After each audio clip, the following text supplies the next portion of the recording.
Michael Weitzman here, bipolar no longer. There are so many people that are struggling right now during the pandemic, coronavirus, the social distancing, and of course, the major isolation that people are doing right now that we must do.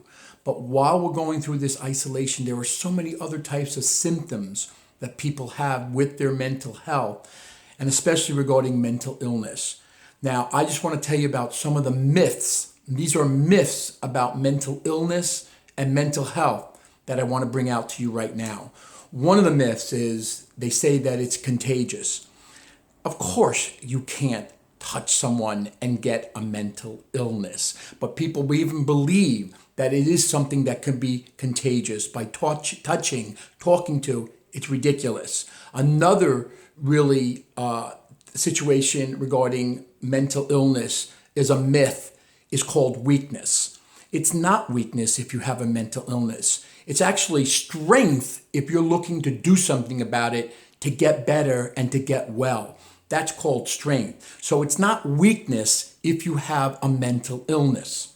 It also, they say that it leads to violence. That's not true. It might have some to do with that, but the media is blowing it out of proportion. Most people that could do a crime are not all mentally ill. So that I don't believe in regarding leads to violence. Another thing is it says you can never get better. I have, and it took me over 40 years to finally get and stay mentally well, which I've been for 5.5 years, mentally well. So you can get better, you can get well, and I'm the living proof. Another thing they say, you can't help someone that's suffering. That's why I'm doing this. This is what I do for a living. This is what I do with my workshop presentation. These are things you can help people with their mental illness and especially their mental health with their suffering. That is so true. They also say it's very uncommon. It's not. 1 out of 4 people has a mental illness that diagnosed. And then there's probably another 0.25% that have a mental illness that are living in silence and they haven't come out of the mental health closet. Another thing they say that it's your fault. It's not your fault. It is not your fault at all. If you've watched the movie Good Will Hunting, Robin Williams says to him all the time, the leading actor, it's not your fault. It's not your fault. It isn't your fault that you have a mental illness. Another thing they say also is that it's in your head. Duh, we know that. Of course it's in your head. There are many other types of symptoms that are going on in your head, like isolation, fear, worrying. There's so many different things. So there's many things that happen. They also say it can also be a bad childhood. I don't know if that's true or not.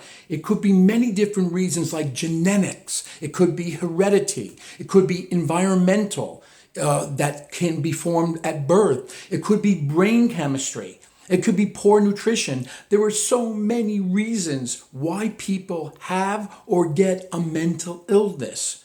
You can't put a finger on it. There's so many different reasons.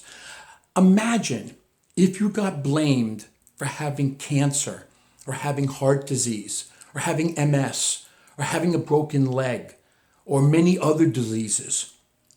Why is it that we are, the people that have a mental illness, we are blamed for having a mental illness? Imagine that. Not right. And I'm working on getting rid of this terrible stigma of mental illness. That is correct. Get rid of the stigma of mental illness and many other things I talk about in my workshop presentation called The 3 Amigos of Mental Health. So, if you're looking to have mental health and have amazing mental health, please call Michael Weitzman. Contact me on Instagram, Facebook. And again, I'm here to help you with your mental health. Thank you.